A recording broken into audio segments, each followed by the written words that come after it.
nosso próximo convidado falará sobre gestão financeira. Sua joalheria é rentável? Você sabe responder se o seu negócio joalheiro remunera adequadamente o seu investimento? Porque muitas vezes o lucro líquido aponta que não. Então, nesta palestra, o consultor Carlos Salem explicará a relação e distinção entre lucratividade e rentabilidade, com exemplos de uma joalheria percorrendo temas essenciais de uma gestão financeira adequada, como DRE, balanço de fechamento, ROI, dentre outros. Em uma simulação prática, o especialista se colocará no papel de investidor sem prolabore e analisará o resultado de um investimento contemplando o histórico de evolução do negócio, faturamento, número de cliente. E ele que é, vamos receber aqui ao palco, consultor e assessor de joalheria nas áreas comerciais, de gestão de design e produção há mais de 40 anos, tendo acompanhado a inserção de diversas marcas no mercado joalheiro, além de fazer parte do Conselho Consultivo da Joalheria Carla Amorim.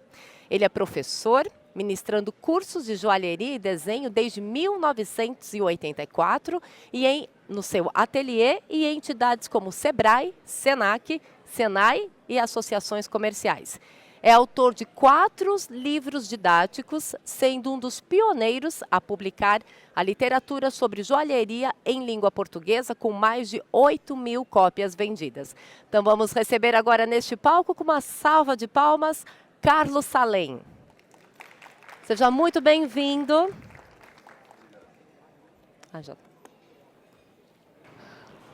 Boa tarde, obrigado pela presença. Nós vamos falar um pouco hoje. A palestra de hoje é mais uma provocação, né? Eu vou trazer para vocês alguns temas que normalmente não fazem parte da nossa atenção como empresários de joia. E esse tema, lucratividade e rentabilidade, por quê? Tem uma diferença grande entre essas coisas e normalmente a gente está atento à lucratividade. A rentabilidade, raramente a gente tem esse padrão, né? E, bem, a principal diferença, eu vou sair da frente, a principal diferença aí entre lucratividade e rentabilidade é que quando eu falo em lucratividade, eu estou falando do resultado da operação. Então eu comprei por 100, vendi por 300, me sobrou no fim lá 30. Bom, minha lucratividade é 10%, certo? Rentabilidade é o resultado do investimento. Então, eu tenho um investimento de 100 mil reais e isso me rende quanto no ano? Tá? O que eu tenho visto em todas as pessoas que têm me procurado para mentoria e consultoria é que o preço é feito assim de uma forma completamente aleatória, né? Então, o markup no mercado é tanto, eu também vou fazer tanto. E não é bem assim. Cada um tem a sua realidade de preço. A formação do preço seria assim, a partir de a partir de um custo do produto, né? Eu tenho que colocar a despesa fixa, variável e a margem de lucro para compor um preço. E esse preço, quando eu tirar essa margem de lucro, quando eu tirar a despesa fixa, despesa variável e a margem de lucro, eu tenho que chegar no custo do produto. Mas veja bem, aqui é um trocadilho que eu faço, porque normalmente a despesa fixa, ela varia. A despesa fixa é fixa, mas ela varia. Por quê? Porque o que vai aqui é a porcentagem dessa despesa fixa sobre o meu faturamento. Então, se eu faturar mais, esse número é menor. Se eu faturar menos, esse número é maior. Então, na composição de preço, a despesa fixa é variável. Sem confusão. Despesa fixa, é tanto por mês. Mas a porcentagem dela sobre o faturamento é variável. E a despesa variável é fixa. Por quê? Porque é imposto, taxa de cartão, entendeu? Então, tanto faz eu vender 100 como 200, a despesa variável, a porcentagem que entra aí é fixa.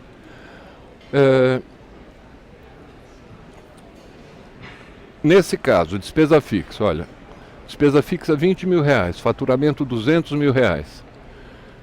20 sobre 200, 10%. Nesse primeiro caso, minha despesa fixa, a porcentagem é 10%. Agora, eu vou explicar porque lá no fim eu quero que vocês entendam.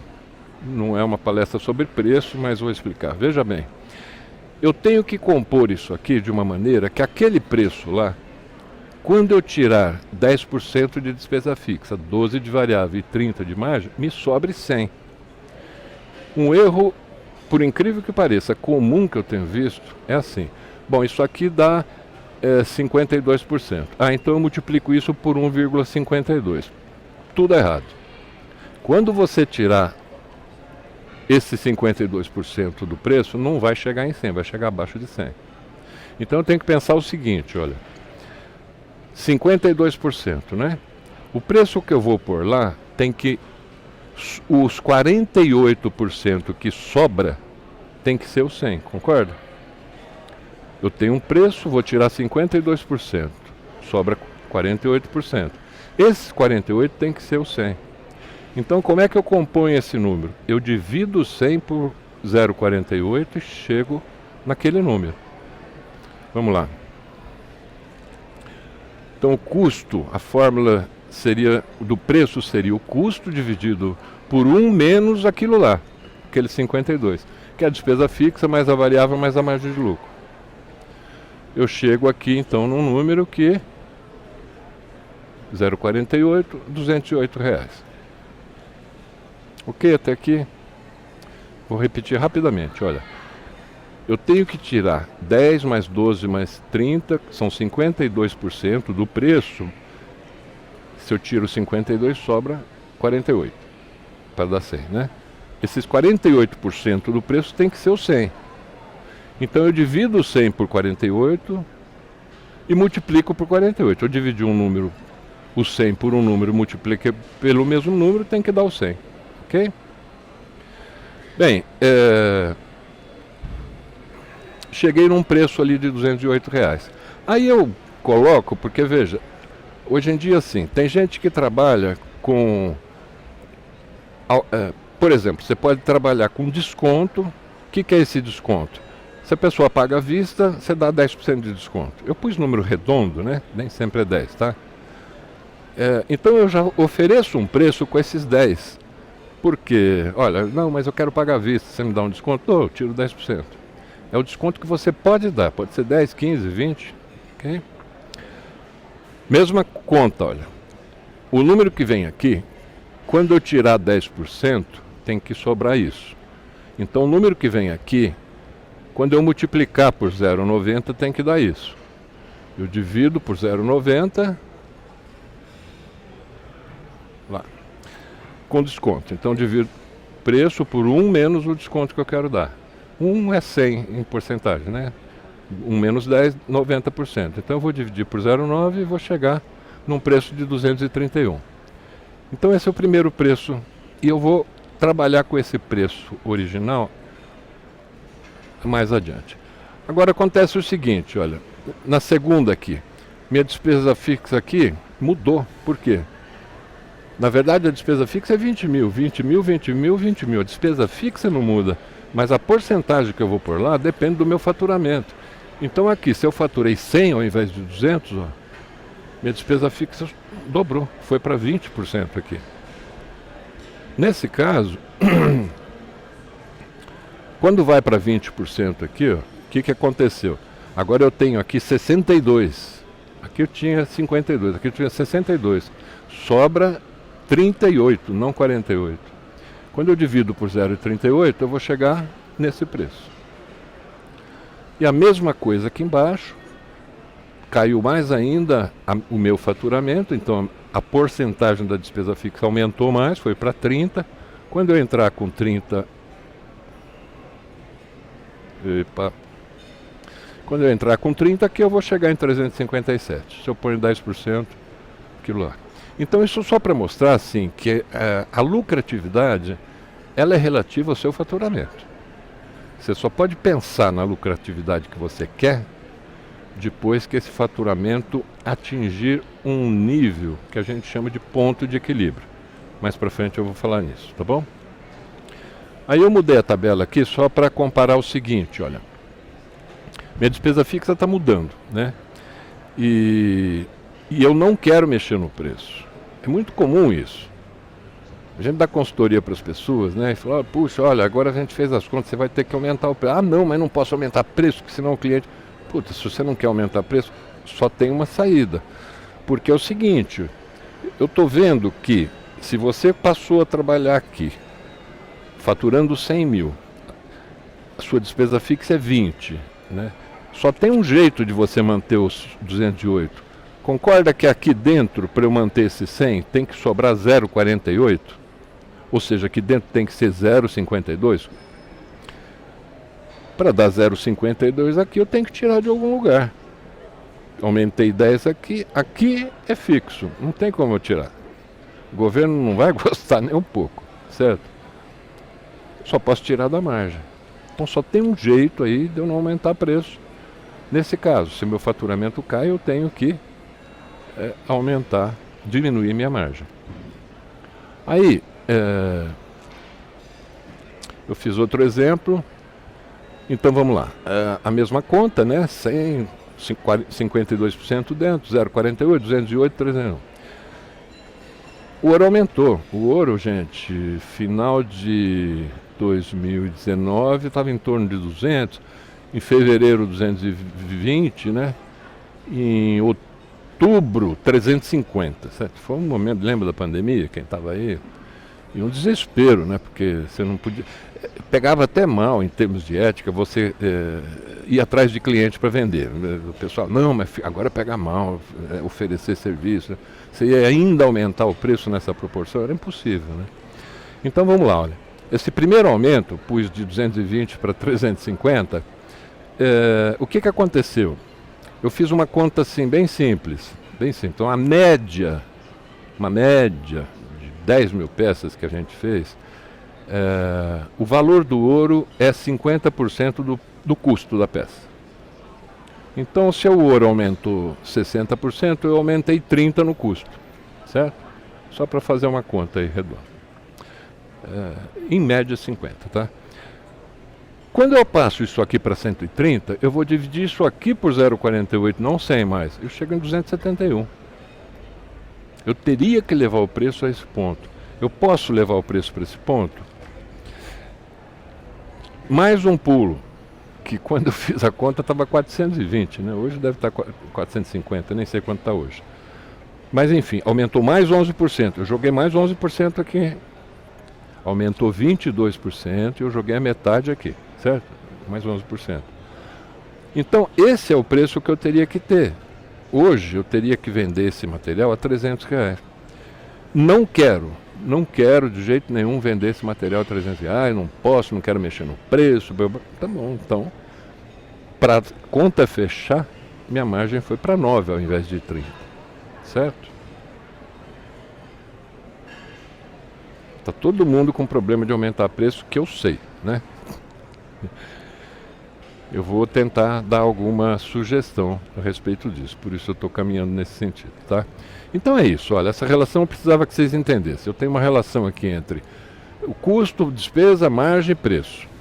Se eu não quero aumentar preço, mas aumentou o custo, eu tenho que diminuir a despesa. Mas diminuir a despesa, lembra, a variável é fixa. A fixa, gente, eu acho que na pandemia todo mundo reduziu o que deu, né? Então hoje em dia, reduzir despesa, por exemplo, salário, é quase que inviabilizar o negócio. Um departamento que tinha 5, hoje tem 3, outro que tem... Enfim, não vejo muita oportunidade aí. Então sobra diminuir a margem, se você não aumentar preço. Ou diminuir o custo. Diminuir custo... Posso dizer que eu também dou consultoria para fabricante, e está difícil. Diminuir o custo deles hoje está difícil. Então a saída seria diminuir a margem. Eu vou falar sobre DRE e fiz até um glossário aqui, se vocês puderem tirar uma foto, porque eu vou falar de alguns termos, mas eu vou explicando durante o caminho.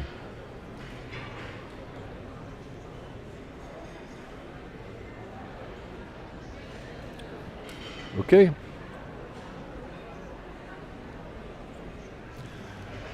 Bom, uma DRE é uma demonstração de resultado do exercício. Aqui está um DRE, diria que simplificado, porque não está detalhado aqui, aberto, né, cada despesa, enfim, o que é. Mas então vamos lá, eu começo pela receita de vendas, olha, 1.200.000, né? Primeira coisa que a gente tira, que não é nosso, não é seu, é imposto. Isso, teoricamente, na DRE, porque também o que eu tenho visto é o seguinte, a pessoa fecha o mês, paga tudo que tem que pagar, se sobrar dinheiro, paga imposto. Não é um bom negócio, né? Não é um bom negócio, compra briga com o governo, tá? Então, aqui primeiro tira o valor do imposto, que é 9%, 111,900. Então chegou numa receita líquida de imposto, sem o imposto. Aí outra coisa que você tem que pagar é o custo da mercadoria vendida, CMV. O custo do produto vendido no caso da indústria. Também aqui, gente, se você não pagar, você não vai ter material. O fabricante não vai fazer mais nada enquanto você não pagar, né?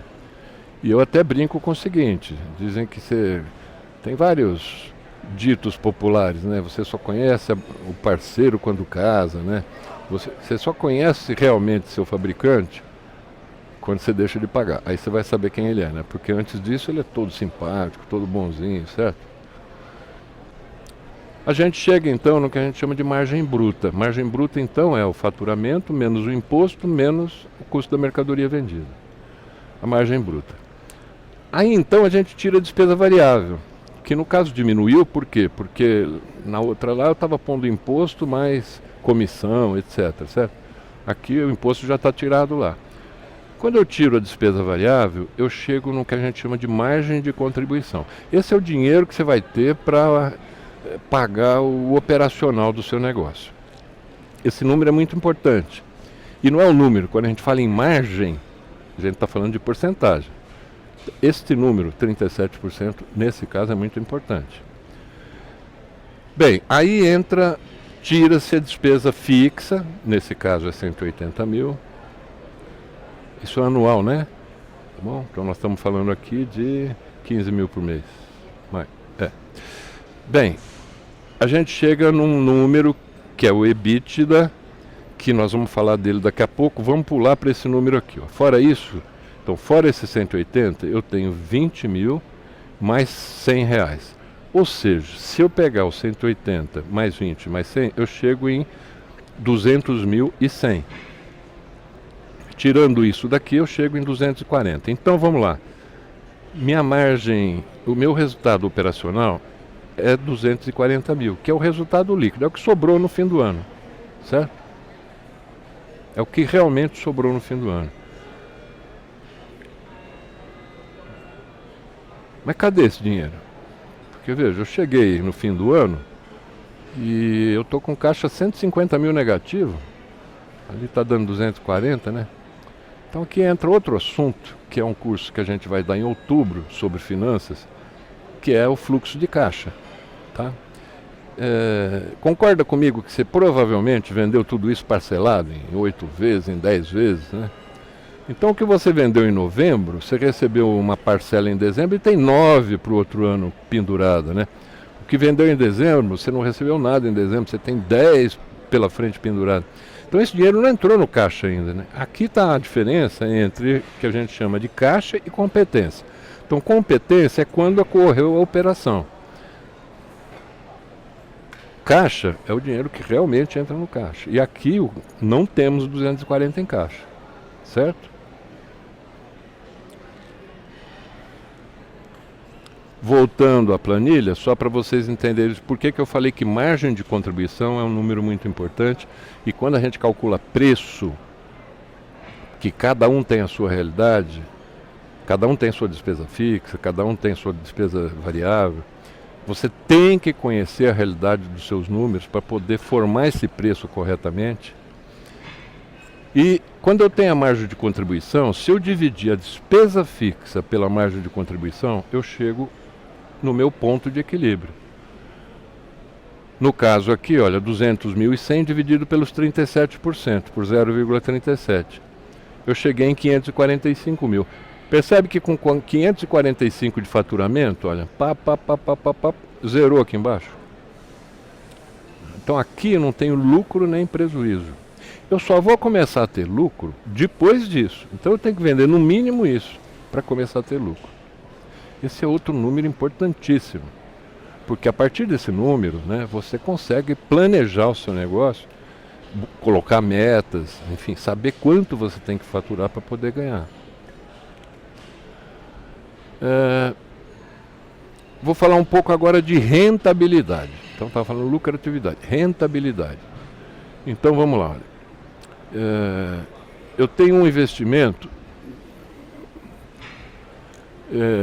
em estoque a preço de custo de 2 milhões e um lucro de 360. Na verdade, meu lucro é 18%, né? Eu estou na frente, né, aqui? Não.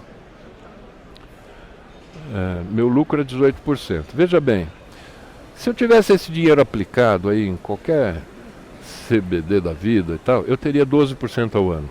Né? Então, a rentabilidade é boa. Desculpa, os 12% está aqui, né? É boa. É melhor que a inflação, né? Se eu tivesse aplicado esse dinheiro, eu não teria ganho os 18%. Agora, aqui entra uma questão que pode botar pulga na orelha de muita gente, né? Por quê? Quando eu estou falando aqui dessa rentabilidade, nesse caso, é com retirada ou sem? Porque, entenda, é muito comum para mim, assim, as pessoas que me procuram, ser 2 sócios. Né? E as pessoas que estão montando o negócio, é muito comum, um sócio está botando dinheiro, não vai trabalhar, cá entre nós, via de regra, o marido, e outro sócio é que vai trabalhar no negócio. Esse sócio que vai trabalhar, ele tem que ganhar, né? Ele tem que ter uma retirada. Então aqui eu estou falando sem retirada, né? Quando eu puser a retirada, o que vai acontecer? Olha, vamos pôr uma retirada de 20 mil por mês. 240 ao ano. Dos 360 sobrou 120, né? Certo? 6%. Para quem botou o dinheiro, é um péssimo negócio. Se ele deixasse lá na poupança, ele ganharia mais que isso, certo? Então, assim, eu sempre me ponho nas pessoas que eu dou mentoria e consultoria no papel de quem está botando o dinheiro, certo? Porque eu cobro. Fala, tá bom, você fez as contas e tal, mas e o meu, cadê? E quanto vai sobrar para mim, né? Tá certo? Isso aqui, no curso de preço, eu coloco bem claro isso. Por quê? Porque eu digo o seguinte, faz o que eu falo, mas não faça o que eu fiz, porque eu já fiz essa burrada muito tempo na vida, né? E você monta um negócio que é assim, vamos supor que o dinheiro é teu, tá? O dinheiro é teu, você montou esse negócio, você tira 20 mil, pô, arrumei um emprego para mim. Ótimo, né? Eu não tenho que bater cartão, não tem chefe para me perturbar. Posso trabalhar a hora que eu quero, porque no emprego você não pode trabalhar de noite, feriado, sábado, domingo, né? Que o patrão não deixa porque você pode entrar com uma ação amanhã, né? Enfim, brincadeira, né, à parte. Mas eu arrumei um emprego para mim, aí vira o ano, não tem um tostão. Tá tudo bem, eu ganhei 20 mil, paguei, vivo com 20 mil. No outro ano, mesma coisa. No outro ano, daqui 20 anos, você está na mesma coisa. Só que você chega numa idade, e eu estou falando de mim, que você pensa, puta, meu, como eu gostaria de me mandar embora, né? Eu queria sair do negócio e continuar tendo um dinheiro. Mas se eu sair do negócio, você concorda que a pessoa que ficar vai ter que ficar com esse dinheiro para viver? Não sobra nada, né? Então você... É um trocadilho, mas é o seguinte, eu monto um emprego para mim mesmo e fico o resto da vida nesse emprego e não posso perder esse emprego, senão eu estou frito, né? Diferente de você montar uma empresa que dê lucro e que você possa crescer essa empresa e amanhã, daqui 30 anos, puta, meu, pega o filho e fala, toca isso aí, me dá um X por mês aqui para minha aposentadoria.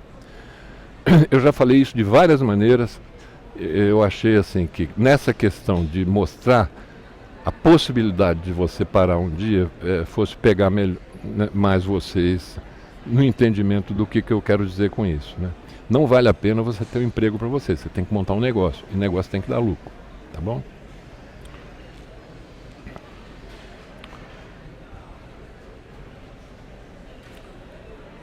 Outro exemplo, o faturamento 1.800.000, a margem 20%, lucro 360. Eu cheguei na mesma conta ali, 1.800, né?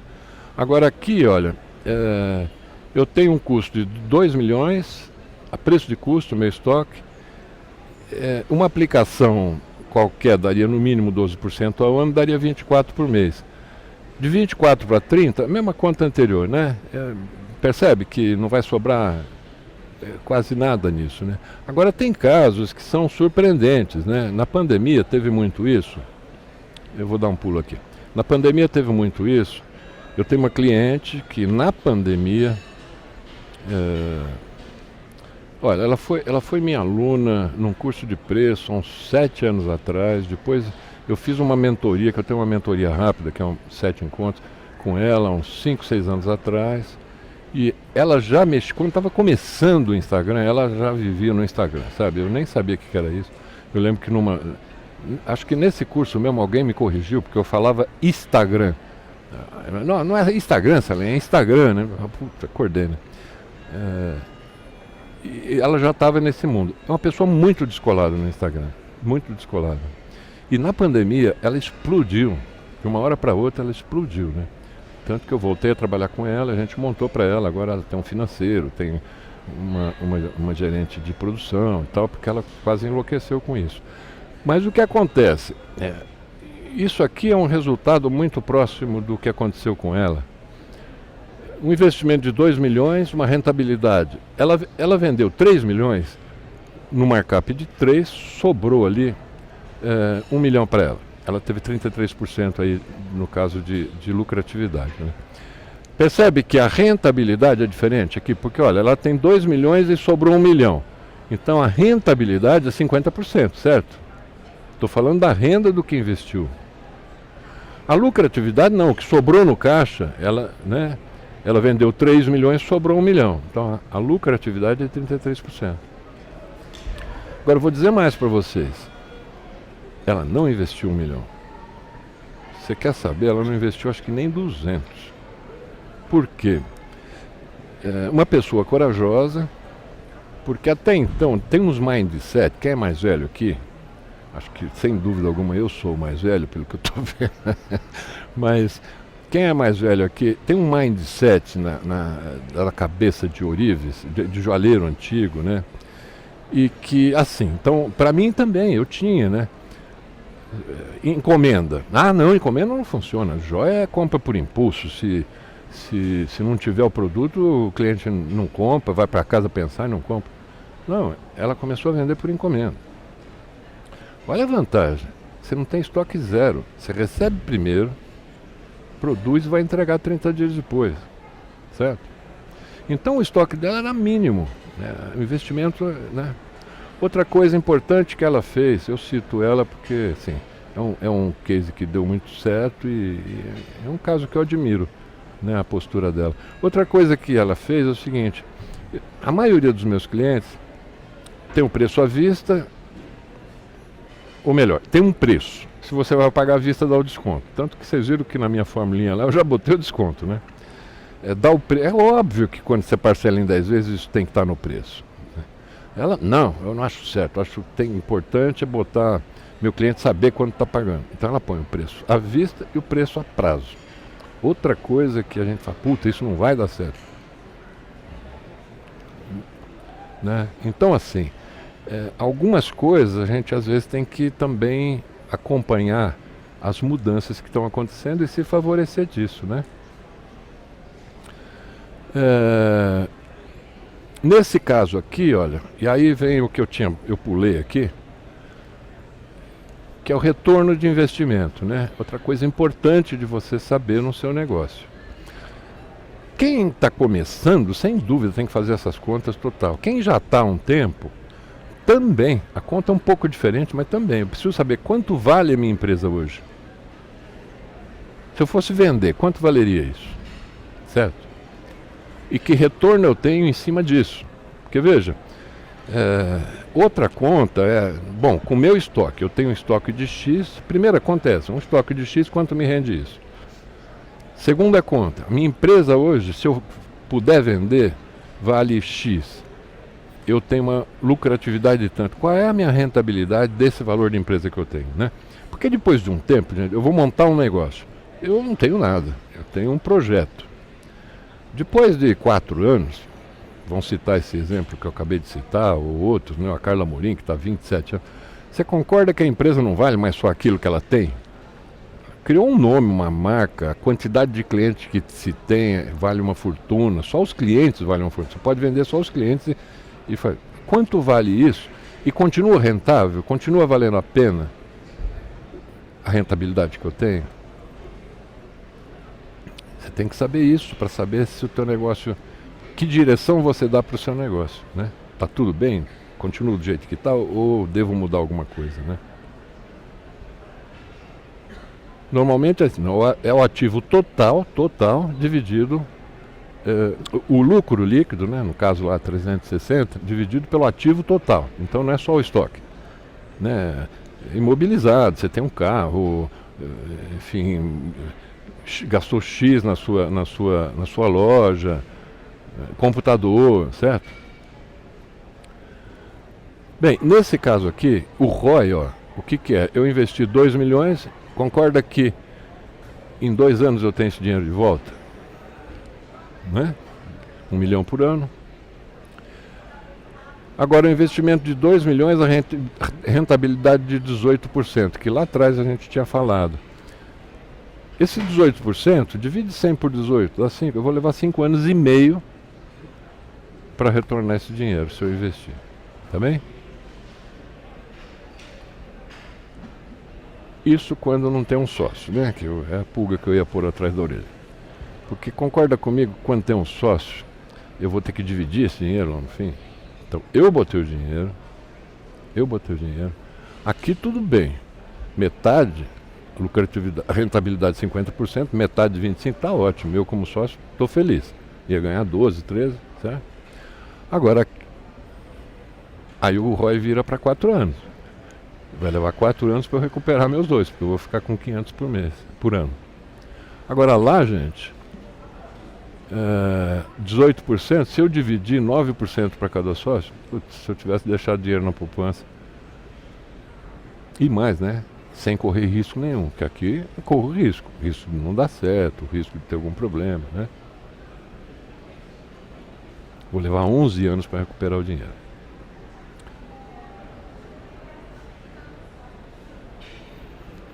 Os clientes ativos. O estudo de clientes é um estudo que a gente faz também, que é importantíssimo, gente. Claro que para fazer qualquer estudo você precisa ter os dados. Muitas vezes, eu diria que 50% das pessoas que eu tenho dado consultoria não tem esses dados registrados corretamente, tá? Quando tenho dado, o que eu vou analisar? O número de clientes por faixa de preço, que esse é um trabalho que eu faço, que eu coloquei todos os KPIs por faixa de preço, porque não me interessa falar que meu cliente gasta em média, compra em média, o preço médio do meu cliente é 10 mil reais. Tá bom, mas 10 mil reais. Mas de repente eu vendo 200 peças até 5 mil reais e 10 acima de 100, né? Eu preciso entender isso para saber que direção eu tomo nos meus lançamentos, na minha ação de marketing, com quem que eu trabalho, né? Eu já trabalhei em empresa que eu percebi que nos últimos anos a primeira faixa, e definir a faixa é outra coisa que tem que saber fazer, né? Mas nessa empresa a primeira faixa vinha caindo o número de clientes absurdamente. Aí eu via que o faturamento não caía. Por quê? Porque na faixa mais alta de preço aumentava. Claro que não na mesma proporção, né? Porque na faixa 1, sei lá, vou dar um número qualquer, caiu 1.000. Pô, mas 50 que aumentou na última faixa compensava aquele valor, né? Essa empresa lançou uma coleção nessa faixa mais alta e multiplicou por 5 o faturamento nessa faixa, nesse ano de lançamento. Então, são coisas que você precisa estar atento para poder tomar atitudes de levantar o seu negócio, né? De alavancar o seu negócio. custo por cliente, né? Então, olha, aqui tem várias maneiras de valorizar isso, tá? Mas uma delas é custo por cliente. Eu gasto 100 mil, consegui 50 clientes. Custo de cliente aqui, R$ 2.000. Puta, mas eu tenho 500 clientes. Bom, só isso vale 1 milhão, certo? E essa palavra eu inventei, quem for mineiro aqui acho que não vai reparar, porque o Guimarães Rosa inventou mais de 1.000 palavras, eu posso inventar uma, né?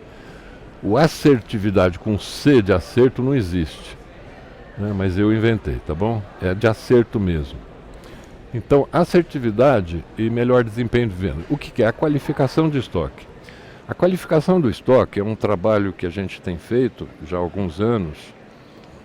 E vou dar um exemplo simples. Uma empresa que a gente trabalhou, eu digo a gente porque tem um parceiro grande aqui, daqui a pouco eu falo dele um pouco, e nesses casos a gente trabalha junto.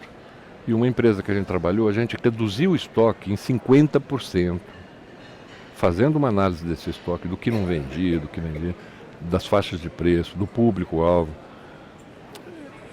analisando cliente por cliente, quem era, de onde era, quantas vezes comprava por ano. A gente reduziu o estoque em 50% e no primeiro semestre desse ano, que essa redução e essa qualificação funcionou, a gente aumentou as vendas em relação ao primeiro semestre do ano passado em cerca de 30%. Então aí eu quero dizer o seguinte, não é só, você imagina o custo de reduzir um estoque de uma empresa grande em 50%, né? Porque dificilmente, ainda mais depois de pandemia e tal, esse valor não está vinculado a um terceiro sócio, que é o banco que emprestou dinheiro, né? Então é um juros ali que corre. Em alguns casos não, em alguns casos o dinheiro é próprio. Agora, com o aumento da venda, né, eu acho que não tem mais argumento possível de você fazer essa qualificação de estoque. Então melhora o desempenho de venda.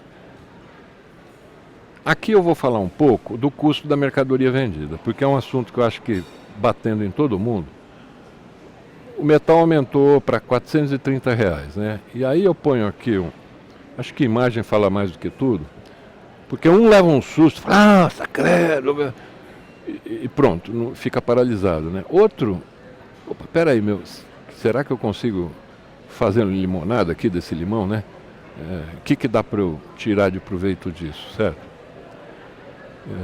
Outra coisa que eu tô no ramo desde 78, né? Fazem 46 anos. Toda crise, e vocês não... Eu digo o seguinte, quem é mais novo aqui, essa crise que nós estamos vivendo, o preço do ouro subindo, é mamão com açúcar, gente. Vocês não viram o que é crise, que nós já passamos aqui, né? E toda crise, muito dinheiro muda de mão, né? Se vocês pegarem, por exemplo, em 2002 a gente deu uma série de cursos em Rio Preto, e é uma feninge de lá, né? A feira do... O grande número dos fabricantes de Rio Preto se tornaram fabricantes em alguma crise. Uma crise absurda, o patrão acabou vendendo a empresa, o patrão morreu, a viúva não sabia o que fazer, vendeu a empresa, ou teve uma crise financeira absurda, o sobrinho que trabalhava com o tio brigou e montou o negócio dele. A maioria dos fabricantes vieram de alguma empresa. Eram funcionários e viraram... Eu fiz uma conta rápida que eu tinha feito isso com 86, que foi uma crise brava que a gente teve. Foi o plano cruzado e o pós-plano cruzado. As duas coisas foram terríveis. No plano cruzado todo mundo tinha dinheiro, não tinha o que comprar. Você chegava no supermercado, as prateleiras vazias, assim. Teve cenas, inclusive, de chegarem com papel higiênico, para aqueles fardos imensos, para repor o estoque, e a pessoa com o carrinho pegar aquele fardo e pôr no carrinho e sair. Ele e a mulher segurando o fardo, porque você ia comprar papel higiênico, não achava, né? E no ano seguinte, dinheiro zero. Ninguém tinha dinheiro, uma loucura, assim. Então, eu trouxe para 2000. Confesso para vocês o seguinte, 2000, nos últimos 10 ou 15 anos, foi a época mais barata do ouro. Mas durante muitos anos, o ouro girou em torno de $10 a grama. E aí eu fiz uma comparação. Olha, um Fiat Uno custava cerca de $5.000 na época, em 2000, né? Hoje um carro popular eu botei $17.000. Eu acho que nem custa isso, não sei. 90 mil, acho que até tem mais barato. Mas enfim, fiz uma comparação. Então, em dólar, o carro aumentou 3 vezes. O ouro custava $9 a grama. Pulou para 75. Isso, de um lado, é terrível. Por quê? Porque existe uma coisa que a gente chama de valor percebido e de preço de referência. Em termos de preço de referência, o produto joia virou um absurdo de caro, perto das outras coisas, né? Comparado com as outras coisas, o preço foi lá para as alturas, né? E isso mudou o público, certo? Por exemplo, o começo do Plano Real, tive um aluno que ficou rico. Hoje é um cara muito rico, gosto muito dele, inclusive fabricante de Rio Preto. Ele arrendou uma fábrica que estava fechada, que vinha de uma crise brava, e foi um ano que o povo mais pobre, a classe D, começou a comprar joia, por incrível que pareça. Ele ficou rico vendendo meia aliança de brilhante, né? Porque eu me lembro que eu comprava dele por $12 e vendia por 30, né? E tinha gente que vendia por $20. Pô, $20 hoje, R$100, né? Agora hoje quanto custaria uma aliança de brilhante, né? Tá? Aliancinha, brilhantinho de 1 ponto. Aliancinha com peso de 1,5 grama. Né? Mas foi uma época que houve uma parcela da população que começou a comprar joia.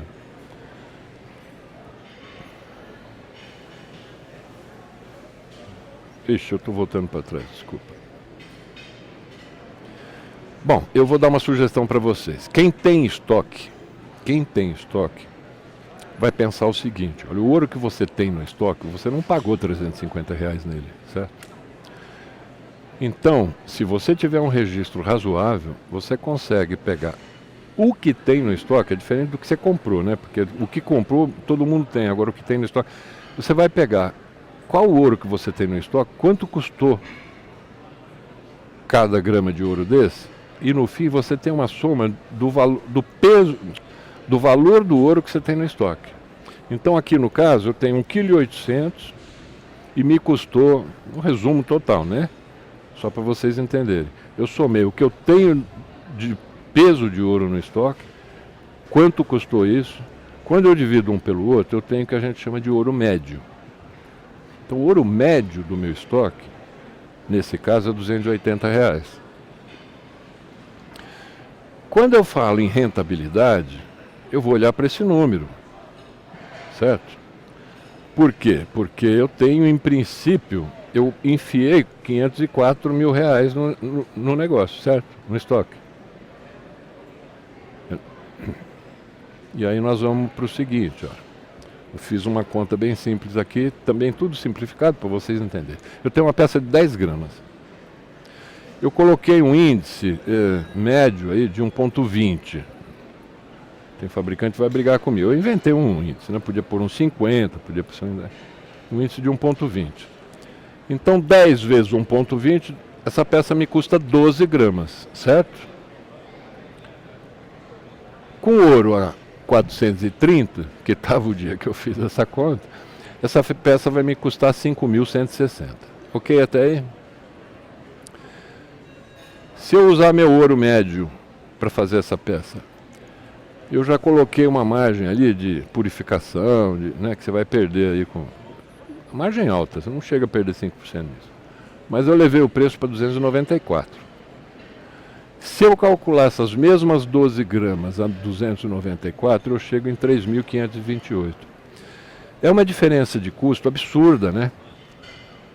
E por que eu estou falando isso? Porque hoje, se você levar teu estoque para R$450, eu não conheço ninguém que está conseguindo fazer isso. Você não tem cliente que absorva esse aumento drástico de repente. Então, se você tem algum estoque, eu acho que você usar o ouro médio para calcular seu preço te dá uma margem, porque veja, se eu penso o seguinte, eu venderia aqui pelo custo do ouro a 430, se eu usar um markup de 2, eu Não saiu aqui, porque... Não saiu aqui. Se eu usar um markup de 2, o custo seria vezes 2, 10.300. Se eu usar um markup de 3, vezes 3, tá. Se eu uso meu ouro médio, olha para onde vai meu markup, né?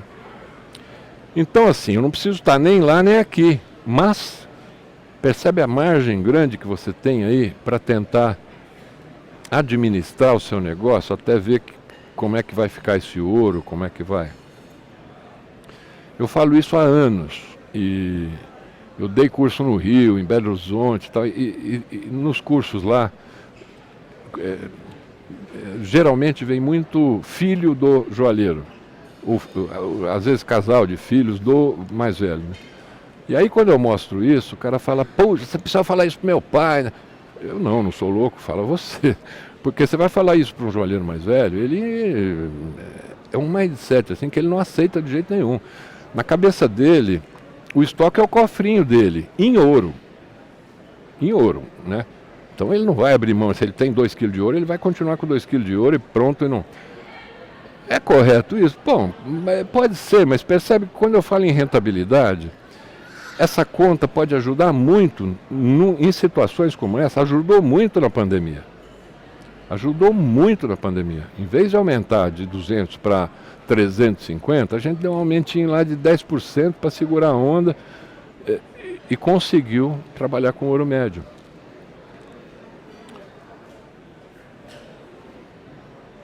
Tudo bem? Alguma dúvida aí?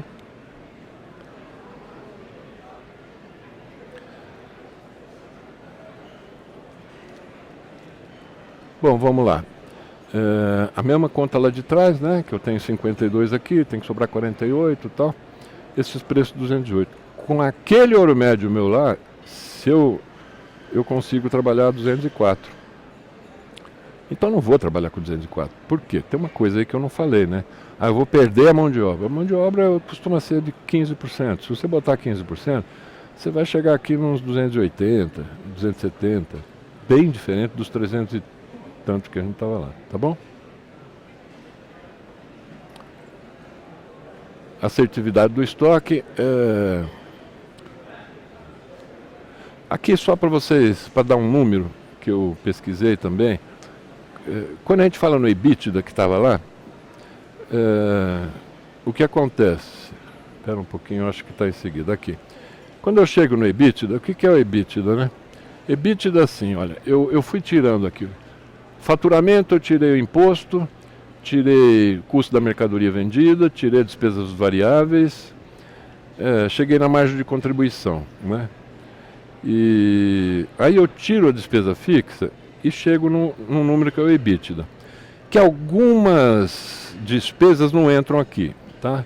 Então é um número que não é o resultado final necessariamente. Porque às vezes eu tenho despesas financeiras aqui de empréstimo, muita gente tem despesa pesada de empréstimo aí no meio, que vão tirando, lá no fim o número cai muito.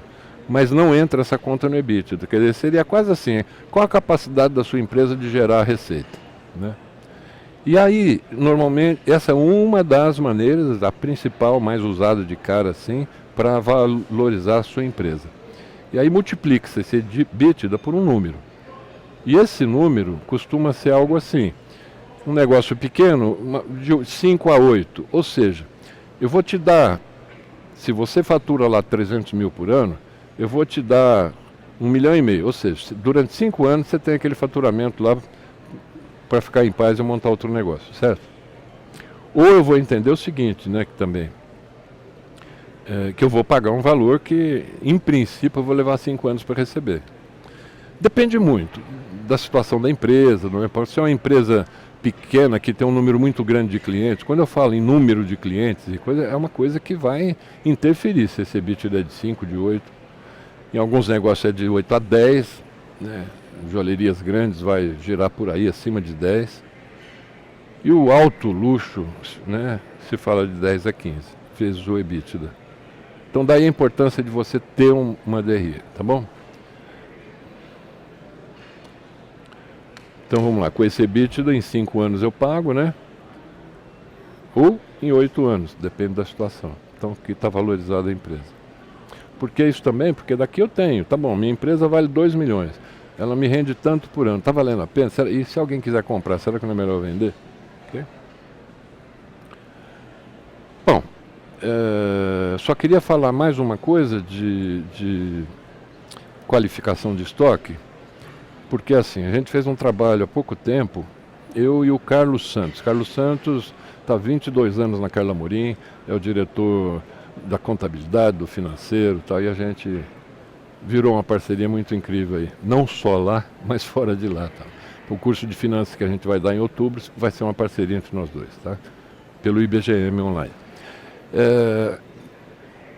A gente fez uma mentoria para uma empresa de outro estado, tinham lá acho que 7 lojas, e a gente, entre tudo que a gente fez com eles e tal, de cara assim um estudo de tributação, a gente fez uma mudança tributária que de cara deu 20% de lucro a mais em tudo, só pela mudança de tributação. E aí a gente, desculpa, um despertador para um remédio aqui. A gente começou a fazer um estudo do estoque dele, né? E levantar esse estoque. Gente, ele tinha um estoque grande em todas as empresas. 50% do estoque tinha mais de 4 anos. 30% do estoque tinha mais de 2 anos, ou seja, de 4 a 2. E 20% era estoque que tinha de 2 anos para cá. Você concorda comigo que, e principalmente, é uma cidade grande, é capital, mas é meio interiorzão, aquele jeito no Nordeste, o cliente chega na tua loja, vê uma joia, se está lá há 5 anos, é porque não gostou, ninguém gostou, certo? Porque não é também uma loja que compra 10 de uma peça, não, é uma loja, são lojas pequenas, né? Então, 2 de uma, 3 da outra. Se esse produto está lá há 5 anos, o cara chegou, olhou, não gostou. Né? O ano que vem ele volta. Você vai mostrar para ele outra vez. Terceiro ano ele volta, está lá ainda. Isso está falando mal da empresa. Está falando mal da empresa, o cara não gostou daquilo. Então, assim, é uma visão que a gente tem hoje, e financeiramente é uma grande vantagem, né? É o seguinte, no meu caso, em uma empresa, é o seguinte, no máximo 1 ano, não vendeu, tira fora. Tira fora o quê? Derrete e faz outro. Perdi a mão de obra? Perdeu, mas ganhou o cliente, né? E essa ação gerou uma venda superior de 30%, que eu estou dizendo para vocês. Então tem um caso concreto, né? Tá bom? Isso é um assunto difícil e quem tem pai aí no negócio tal vai tentar falar com jeitinho, porque é uma reação negativa sempre, tá bom? Eu agradeço muito, todo mundo aí super comprometido com a feira, 1000 coisas para fazer, estar aqui, eu acho que é um sinal de respeito muito grande pelo meu trabalho, então agradeço muito, espero que tenha dado aí informações para vocês trabalharem um pouco, tá bom? Os nossos agradecimentos a Carlos Salem.